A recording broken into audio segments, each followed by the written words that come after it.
In the quiet corridors of Windsor Castle, where centuries of royal history echo through stone walls, something extraordinary happened on a cold February morning in 2026. It wasn't the kind of moment that makes headlines immediately, but rather the kind that lives forever in the hearts of those who witnessed it. Picture this. Seasoned guards who had stood at attention through countless royal ceremonies, men and women trained never to show emotion while on duty, found themselves wiping away tears as they watched a figure in a simple coat walk slowly through the castle grounds one final time. What could possibly move these stoic protectors of the crown to such visible emotion? What made this particular walk so different from the thousands of others that had taken place within these ancient walls? The answer lies not in grand gestures or dramatic announcements, but in the quiet dignity of a woman who understood that sometimes the most powerful moments come not from what we say, but from how we choose to say goodbye. This is the story of Kate's last walk through Windsor, and why it became a moment that no one present will ever forget. The guards still talk about it in hushed tones during their breaks. The groundskeepers pause in their work when they pass the exact path she took. Even the castle's ancient stones seem to hold the memory of that morning when ordinary duty became extraordinary witness to grace under pressure. This isn't just a story about royalty. It's about human connection, about dignity in difficult times, and about how one person's quiet strength can touch the lives of everyone around them in ways they never expected. The first rays of February sunlight struggled through the heavy clouds hanging over Windsor Castle as Guard Captain James Morrison began his morning rounds. 23 years of service had taught him to read the mood of the castle like others read newspapers, and something felt different this morning. The usual bustle of preparations seemed muted. Conversations carried an undertone of uncertainty, and even the ravens that called the castle grounds home appeared more subdued than usual. Morrison had served through some of the most significant moments in recent royal history. He had been there during state visits, family celebrations, and solemn ceremonies that marked the passage of time and tradition. But as he checked his watch and noted the unusual quiet in the corridors, he couldn't shake the feeling that today would be different from all the others. Kate had requested this walk 3 days earlier, not through the usual channels of royal protocol, not through private secretaries or formal announcements, but in a simple handwritten note, delivered personally to Morrison's office. The request was straightforward. She wanted to walk through the castle grounds one more time, alone except for necessary security, early in the morning before the day's obligations began. What struck Morrison most about the note wasn't its unusual informality, but the careful consideration evident in every word. Kate had thought about the timing, understanding that early morning would minimize disruption to castle operations while still allowing the natural light she preferred for what she called her farewell tour of the grounds that had become so meaningful to her over the years. The preparation for this walk had been unlike any other security briefing Morrison had conducted. Usually, royal movements involved detailed routes, backup plans, crowd control measures, and coordination with multiple departments. This time, Kate's only requirements were simple. She wanted to visit the Rose Garden, where she had spent countless quiet moments, walk through the quadrangle where so many family gatherings had taken place, and end at the Long Walk where she could look out over the Windsor Great Park one final time.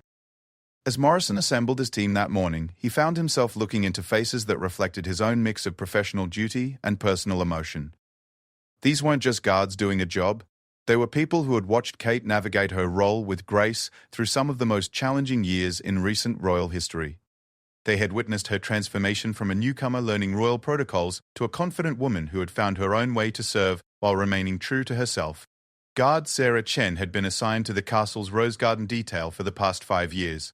She had watched Kate's relationship with this particular space evolve from tentative appreciation to deep personal connection. Chen remembered the morning after difficult news had broken in the media, when Kate had come to the garden before dawn and simply sat on the bench near the heritage roses. Not for photographs or official purposes, but because she needed a moment of peace. Chen had maintained her professional distance while understanding the human need for sanctuary that this space provided. Over time, she had observed how Kate would touch certain rose bushes gently, how she would pause at the memorial plaques for beloved family pets, and how she would sometimes smile at memories that played out in her mind as she walked the familiar paths. For Security Officer Michael Welsh, this assignment carried particular weight. Welsh had been part of the team during Kate's very first solo walkabout at Windsor, years earlier, when nervousness was visible in her careful steps and measured responses to well-wishes. He had watched her confidence grow with each public appearance, each private moment of mastering the complex balance between royal duty and personal authenticity. Welsh remembered specific moments that had shaped his respect for Kate, the time she had stopped to comfort a child who had fallen during a public event. The way she always acknowledged the security team with genuine appreciation, rather than simply accepting their presence as part of the background, and her habit of learning personal details about staff members that allowed her to ask meaningful questions about their families and interests. The weather that February morning seemed to mirror the complex emotions surrounding the occasion. Clouds gathered and parted unpredictably, creating moments of brilliant sunshine followed by gentle shadows that softened the ancient stone of the castle walls. The temperature was crisp but not uncomfortable, perfect for the kind of reflective walk Kate had requested.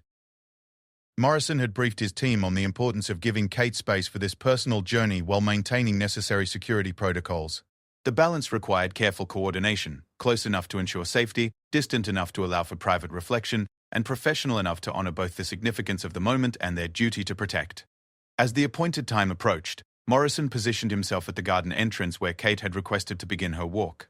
The early morning light cast long shadows across the gravel paths, and the bare branches of winter roses created intricate patterns against the castle walls. Everything was ready, but Morrison found himself thinking about what this moment meant, not just for Kate, but for everyone who had been part of her journey at Windsor. The castle had seen many farewells throughout its long history, but this one felt different. There was no ceremony, no formal protocol, no media presence to document the moment. Instead, there was something more powerful: the quiet recognition of a chapter ending and the respect of people who had witnessed dedication, growth, and grace under circumstances that few could fully understand. When Kate appeared at the garden entrance, Morrison was struck by her composure and the thoughtful way she had dressed for this occasion. She wore a simple but elegant coat in deep navy, comfortable shoes, suitable for walking on gravel paths, and carried herself with the quiet confidence that had become her signature over the years. But it was her expression that told the real story, peaceful, reflective, and somehow both sad and grateful at the same time. She greeted Morrison with the warm formality that characterized their professional relationship, thanking him for accommodating her request and for the discretion with which his team had prepared for this morning. Then, with a small smile that acknowledged the weight of the moment without dwelling on it, she stepped onto the path that would take her through Windsor one final time as a resident of this historic place. The walk began in the rose garden, where Kate moved slowly among the dormant plants that would bloom again in a few months. She paused at the bench where she had spent so many quiet moments, touching its arm gently before continuing along the path that curved through sections of the garden she had helped plan and nurture. Each step seemed deliberate, as if she was creating a mental photograph of details she wanted to remember. Morrison and his team maintained their positions, professional and alert, but each of them was acutely aware that they were witnessing something significant. This wasn't just a walk through gardens and courtyards. It was a woman saying goodbye to a place that had been home, to routines that had shaped her days, and to a role that had defined her life for so many years. As Kate moved from the rose garden toward the main quadrangle, the morning light continued to shift, creating moments of warmth and shadow that seemed to reflect the complex emotions of the occasion. The ancient stones of Windsor Castle had witnessed centuries of human stories, but this morning they were witnessing something particularly poignant: the end of one chapter and the quiet dignity with which one person was choosing to close it. The quadrangle at Windsor Castle had always been Kate's favorite space for family gatherings. Unlike the formal staterooms with their gilt and grandeur, or the private apartments with their careful comfort, the quadrangle represented something more personal, a place where royal duty gave way to family life, where children could run freely while adults caught up on the ordinary concerns that connected them beyond their extraordinary circumstances. As Kate entered the quadrangle that February morning, she was followed discreetly by guards Chaîne and Welsh, who had positioned themselves to provide security while remaining far enough away to allow her the privacy she needed for this personal farewell. Both guards had witnessed countless family moments in this space over the years, and they understood its significance in ways that went beyond their professional obligations. The quadrangle looked different in the early morning light. Without the usual activity of family visits, staff movements, or preparation for events, the space felt almost contemplative. The ancient walls rose around the courtyard like protective arms, and the carefully maintained lawn showed the first hints of spring growth despite the February chill. Kate walked slowly across the grass, her heels making soft sounds on the damp earth as she moved toward the center of the space guard. Chen watched as Kate paused near the spot where a temporary stage had been erected for her daughter's 8th birthday party 3 years earlier. The party had been a carefully planned balance between royal tradition and childhood joy, with family members from several generations coming together to celebrate in a way that honored both protocol and the simple pleasure of watching a child blow out birthday candles. Chen remembered how Kate had worked with the event planning team for weeks before that party, insisting on details that would make the celebration special for a child, rather than just another royal occasion. She had wanted games that would engage children of different ages, food that would appeal to young tastes, alongside options for adult family members, and decorations that would create a sense of magic without overshadowing the natural beauty of the quadrangle itself. The result had been an event that felt both special and surprisingly normal. Children had played traditional games while adults sat in comfortable chairs arranged to encourage conversation. Kate had moved through the party with the kind of relaxed attention that made each guest feel welcomed, while ensuring that her daughter remained at the center of the celebration. It was the kind of event that created lasting memories not because of its royal setting, but because of the genuine warmth and care that had shaped every detail. As Kate stood in the spot where that party had taken place, Guard Welsh noticed the small smile that crossed her face. He had been positioned near the entrance to the quadrangle during that birthday celebration, and he had observed how Kate managed to be both hostess and mother, ensuring that protocol was followed while never losing sight of what would make the day special for her child. Welsh had served at many royal events over his career, but that birthday party had stood out because it demonstrated something he had come to respect deeply about Kate: her ability to honor the requirements of royal life while protecting the elements of ordinary family experience that mattered most to the people she loved. The quadrangle held other memories as well. Kate walked slowly toward the area where Christmas morning gatherings had taken place, when family members would come together before the more formal celebrations elsewhere in the castle. These had been some of the most relaxed moments in the royal calendar, when the emphasis was on family connection rather than public presentation. Kate had particularly loved these Christmas mornings because they reminded her of her own childhood holidays, with their mix of excitement, tradition, and gentle chaos. She had worked to ensure that her children could experience similar joy, even within the unique context of their royal birthright. The quadrangle had provided the perfect space for these gatherings, formal enough to honor royal tradition, but comfortable enough to allow for the kind of spontaneous moments that make family celebrations memorable. Guide Morrison, who had joined Chen and Welsh in the quadrangle, remembered the Christmas morning when Kate's youngest had decided to demonstrate a new soccer skill on the lawn, resulting in an impromptu game that drew in family members ranging in age from schoolchildren to grandparents. Kate had initially tried to maintain some semblance of order, but eventually joined the game herself, laughing as she attempted to keep up with children who had more energy than concern for proper royal decorum. The image of Kate playing soccer in the quadrangle, her formal Christmas morning attire gradually becoming disheveled as she chased the ball across the lawn, had stayed with Morrison as a perfect example of how she balanced the demands of her role with the importance of creating genuine family experiences. As Kate continued her walk through the quadrangle, she moved toward the section where family photographs had often been taken. Unlike the formal portraits created in staterooms for official purposes, these quadrangle photographs had captured more casual moments: children with grass stains on their clothes, adults caught between laughter and attempts to maintain composure, and group shots that showed the kind of relaxed happiness that comes from spending time with people you truly enjoy. Kate had always been thoughtful about these family photographs, understanding their importance both as personal memories and as images that would eventually become part of historical record.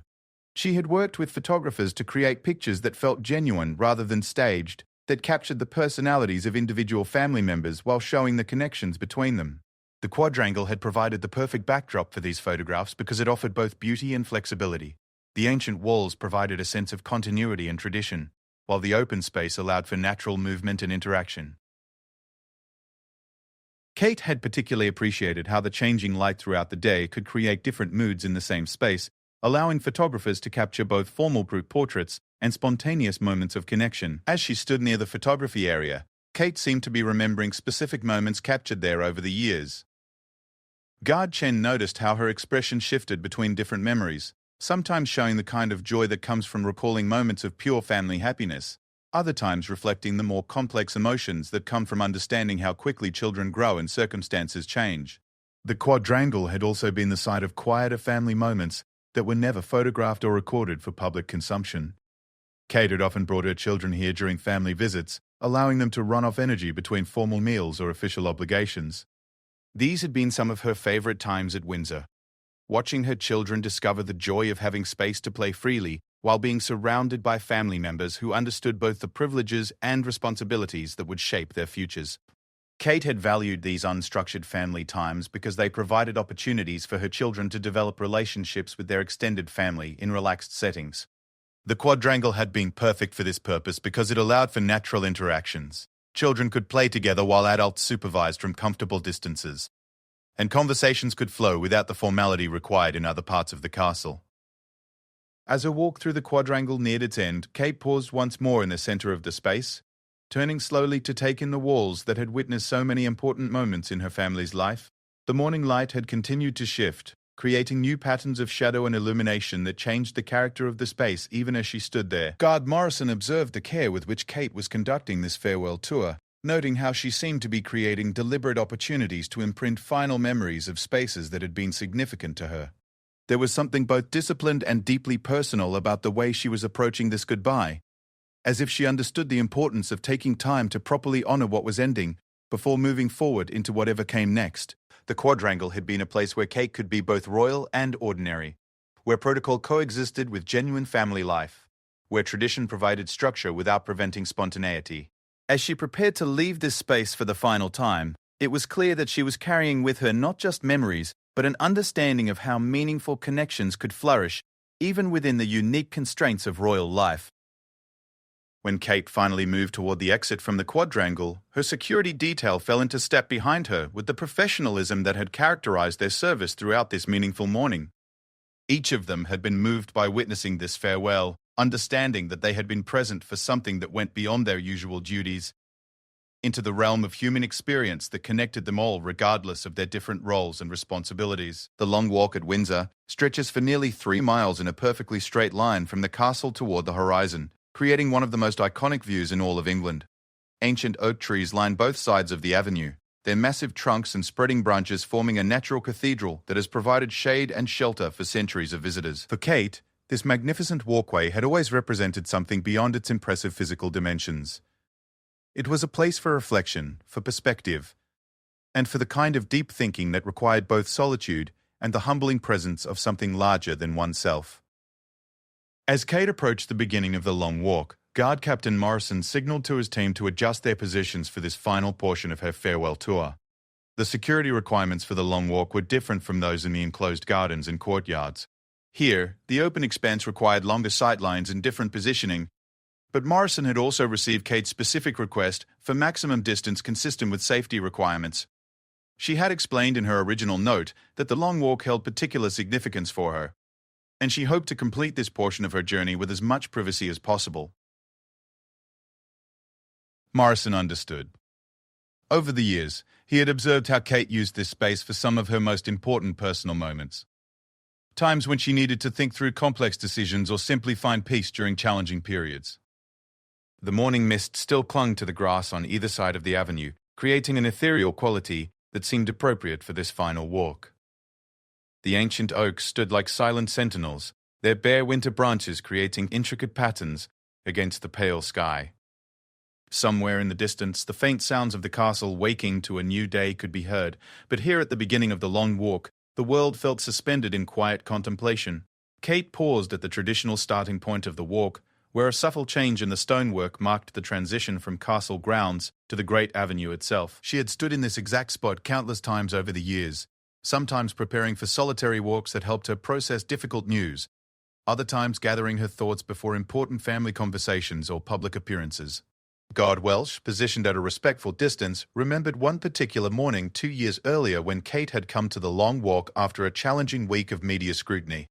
She had walked the entire length that day, her pace steady and determined, returning to the castle 3 hours later with the kind of calm clarity that had allowed her to address the situation with both dignity and effectiveness. Welsh had been struck then, as he was this morning, by Kate's instinctive understanding of how physical movement and natural beauty could provide the mental space necessary for processing complex emotions and difficult decisions.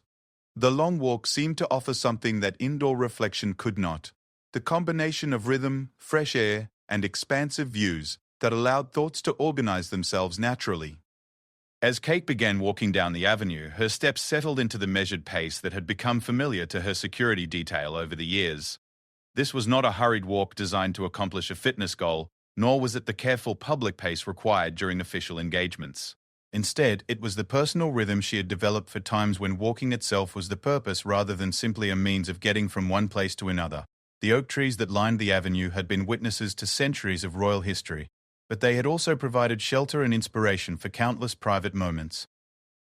Kate had always felt a particular connection to these ancient trees, understanding them as living links to generations of people who had walked this same path while grappling with their own challenges and celebrations. During her first year at Windsor, Kate had initially approached the long walk with some hesitation. The scale of the avenue was intimidating, and she wasn't sure she belonged in a space that felt so historically significant.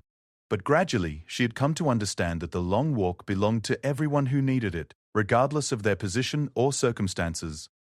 The trees didn't care about titles or protocols, they simply offered shade, beauty, and the kind of timeless perspective that could help anyone find their way through difficulty. Guard Chen, maintaining her position while allowing Kate maximum privacy, reflected on how many significant moments she had witnessed during Kate's walks down this avenue. There had been celebration walks after good news, processing walks during difficult periods, and decision-making walks when Kate was working through complex choices that would affect not just her own life but the lives of her family members. Chen had observed how Kate's relationship with the long walk had deepened over time. In the beginning, she had walked somewhat tentatively, as if she wasn't sure she had the right to claim this space for personal use. But gradually, her walks had become more confident and purposeful, reflecting her growing understanding that finding peace and clarity were not luxuries but necessities for anyone carrying significant responsibilities. The midpoint of Kate's walk brought her to a section of the avenue where the oak trees formed a particularly dense canopy overhead. Even in winter, with their leaves long since fallen, the intertwined branches created a sense of enclosure that many visitors found comforting. Kate had always paused in this section during her walks, sometimes sitting on one of the benches placed strategically along the route, other times simply standing among the massive tree trunks and allowing herself to feel small in comparison to something so ancient and enduring. This morning, Kate's pause in the tree cathedral section seemed longer and more deliberate than usual. Guard Morrison, watching from his position, could see that she was taking time to really absorb the experience of being in this space one final time. Her posture suggested deep reflection rather than simple rest, and the way she moved among the trees indicated someone who was saying goodbye to old friends, rather than simply admiring impressive specimens. The relationship between Kate and the long walk had been observed and quietly discussed among the Windsor security team over the years. They had all noticed how she returned from these walks with a different quality of presence, how the time spent walking seemed to restore something essential that could be depleted by the demands of royal life. There had been numerous occasions when Kate had arrived at the long walk looking burdened by stress or uncertainty, only to return with the kind of calm determination that allowed her to handle whatever challenges awaited. As Kate continued past the midpoint toward the far end of the avenue, the view began to open up towards Windsor Great Park and the broader countryside beyond. This transition from the enclosed feeling of the tree-lined section to the expansive vista at the end had always held special meaning for her. It represented the movement from internal reflection to broader perspective, from processing personal concerns to understanding one's place in larger contexts. The end of the long walk offered a view that stretched for miles across the English countryside. Rolling hills, distant woodlands, and the patchwork of fields and villages that made up this part of Berkshire spread out like a living map of the country Kate had served for so many years. Standing at this viewpoint, it was possible to see both the immediate beauty of the local landscape and the broader sweep of the nation that extended far beyond what any single person could see from any single vantage point. Kate had always found this view both humbling and inspiring. It reminded her that her own life, however significant it might feel in daily experience, was part of something much larger and more enduring. The countryside had been there long before her arrival at Windsor, and it would continue long after her departure. There was comfort in this perspective, a sense of continuity that helped put both achievements and disappointments into proper proportion. As she stood at the end of the long walk this final time, Kate seemed to be taking extra care to imprint this view in her memory. The morning light had continued to change throughout her walk, and now it illuminated the distant hills with a soft golden glow that made the entire landscape appear almost dreamlike. The air was still crisp with winter's chill, but there were subtle signs of spring's approach in the quality of light and the faint green tinge visible in distant fields. Guard, Morrison, Welsh, and Chen had positioned themselves to provide security while allowing Kate complete privacy for these final moments at the end of the long walk. All three had been moved by witnessing this farewell journey, understanding that they were present for something that went beyond their professional duties into the realm of human experience, that connected everyone regardless of their roles or circumstances. The return walk to the castle would complete Kate's farewell tour of Windsor, but the significance of her time at the end of the long walk was evident in the deliberate way she was approaching these final moments. She had found what she came looking for, a chance to properly honor what was ending, to acknowledge the importance of this place in her life, and to gather the strength and perspective necessary for whatever came next in her journey. The return journey from the end of the long walk to Windsor Castle should have been routine for the security team that had accompanied Kate on this farewell tour. They had made this walk countless times over the years, maintaining professional vigilance while allowing their principal the privacy needed for personal reflection. But as Kate began walking back toward the castle that February morning, something shifted in the atmosphere that made this return journey unlike any other they had experienced. Guard Captain Morrison was the first to notice the change. Kate's pace had slowed significantly from her outward journey, and her posture suggested someone who was carrying the full weight of what this walk represented. As she moved back along the avenue of ancient oaks, she seemed to be seeing everything with the heightened awareness that comes from knowing this would be the last time these sights would be part of her daily life. The morning light had continued to evolve during Kate's time at the end of the long walk, and now it filtered through the bare oak branches in a way that created constantly shifting patterns of light and shadow on the path ahead.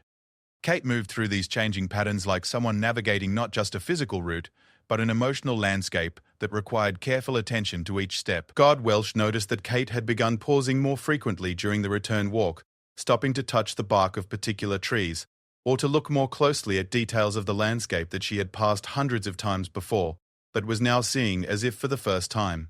There was something profound about watching someone say goodbye to a place that had been home, and Welsh found himself unexpectedly moved by the dignity and grace with which Kate was conducting this private farewell. As they passed the midpoint section where the oak canopy was most dense, Kate stopped for an extended moment at a particular tree that had obviously held special significance for her. Welsh remembered this tree from previous walks, recalling how Kate would often pause here during times when she was working through difficult decisions or processing challenging news. The massive oak had become an unofficial landmark in her personal geography of Windsor, a place where she could find the kind of stability and perspective that only comes from connecting with something truly ancient and enduring.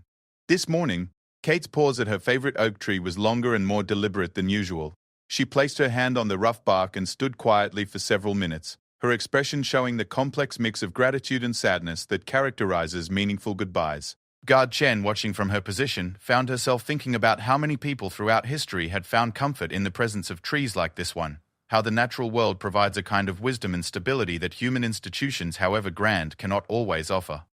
As Kate finally stepped away from the tree and continued toward the castle, the emotional weight of the moment seemed to settle over the entire group. This was no longer just a security detail accompanying a routine walk. These guards were witnessing something deeply human and profoundly moving.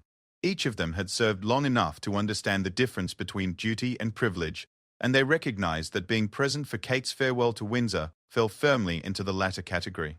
The approach to the castle brought Kate back through the sections of grounds where her walk had begun hours earlier. But returning to these familiar spaces after completing her journey to the end of the long walk had transformed their meaning. The rose garden, the quadrangle, and the various pathways she had traveled now felt like stations in a pilgrimage she had needed to complete before she could properly close this chapter of her life. When Kate reached the final approach to the main castle entrance, something unexpected happened that would become the defining moment of this entire morning. As she walked up the slight incline toward the ancient stone walls that had sheltered and challenged her for so many years, her carefully maintained composure began to show its first cracks. Guard Morrison was the first to notice the change in Kate's breathing, the way her steps became slightly less steady, the small pause she took to gather herself before continuing. 23 years of service had taught him to read people's emotional states with precision, and he recognized immediately that Kate was struggling to maintain the control that had carried her through the most difficult moments of this farewell walk. What happened next surprised everyone present, including Kate herself. As she neared the entrance where this journey had begun, the full reality of what she was leaving behind seemed to hit her with unexpected force. The composure that had sustained her through the garden, the quadrangle, and the long walk suddenly gave way to tears that she couldn't control or hide. These weren't the careful tears of a practiced public figure who understood how emotion could be used effectively in appropriate moments. These were the raw, honest tears of a woman who had just spent 3 hours saying goodbye to a place that had been home, to routines that had shaped her days, and to a role that had defined her identity for the most formative years of her adult life. Guard Chen felt her own eyes begin to fill as she watched Kate struggle with emotions that clearly surprised her with their intensity. Chen had witnessed many difficult moments during her years of service, but there was something particularly moving about seeing someone who had carried herself with such consistent grace suddenly reveal the human cost of that grace. Guard Welsh found himself remembering his own moments of unexpected emotion during significant transitions in his life. And he recognized in Kate's tears the kind of grief that comes not from regret, but from love. She was crying because Windsor had mattered to her, because the life she was leaving behind had been meaningful, because saying goodbye to something important is always difficult, even when you know it's necessary. Captain Morrison made a decision that went beyond standard security protocols. Instead of maintaining his usual professional distance, he approached Kate and quietly offered his support. His gesture was simple but profound. He acknowledged that this moment transcended the usual boundaries between principle and protection, that they were all human beings witnessing something that touched the core of human experience. Kate's acceptance of Morrison's support was equally meaningful. For just a few moments, she allowed herself to lean on the strength offered by someone who had dedicated years of his life to her safety and well-being. The gesture created a bond between them that went beyond their professional relationship into territory that recognized their shared humanity. The other guards who witnessed this moment found themselves deeply affected by what they were seeing. Guard Chen later described it as watching someone they had long admired reveal the personal cost of public service. The emotional price of carrying responsibility for others while maintaining the strength necessary to fulfill that responsibility effectively. Guard Welsh was struck by the courage it took for Kate to allow herself to be vulnerable in front of people who had only seen her in moments of strength and control.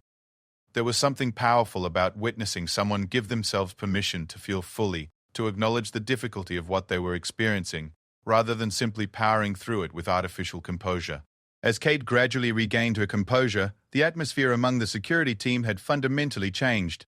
They were no longer just guards completing a routine assignment. They had become witnesses to something profound and deeply moving. Each of them understood that they had been present for a moment that none of them would ever forget, a moment that had revealed something essential about both the cost and the grace of public service. The final moments of Kate's farewell walk were conducted in a spirit of shared understanding and mutual respect that transformed what could have been simply a professional interaction into something approaching sacred witness. When Kate finally entered the castle for the last time as a resident, she did so with the support and understanding of people who had seen her at her most vulnerable and had responded with compassion rather than judgment. In the days and weeks that followed, the guards who had been present that morning found themselves changed by the experience. They spoke quietly among themselves about what they had witnessed, understanding that they had been privileged to see something that revealed the true character of both the woman they had served and the institution they represented. The story of Kate's last walk at Windsor became something that connected everyone who had been there, a shared experience that reminded them of the human dimension of royal service and the personal cost of public duty. It was a story they would carry with them long after their service at Windsor ended, a reminder of the day when their professional obligation became personal witness to grace, courage, and the kind of honest emotion that makes all of us more human.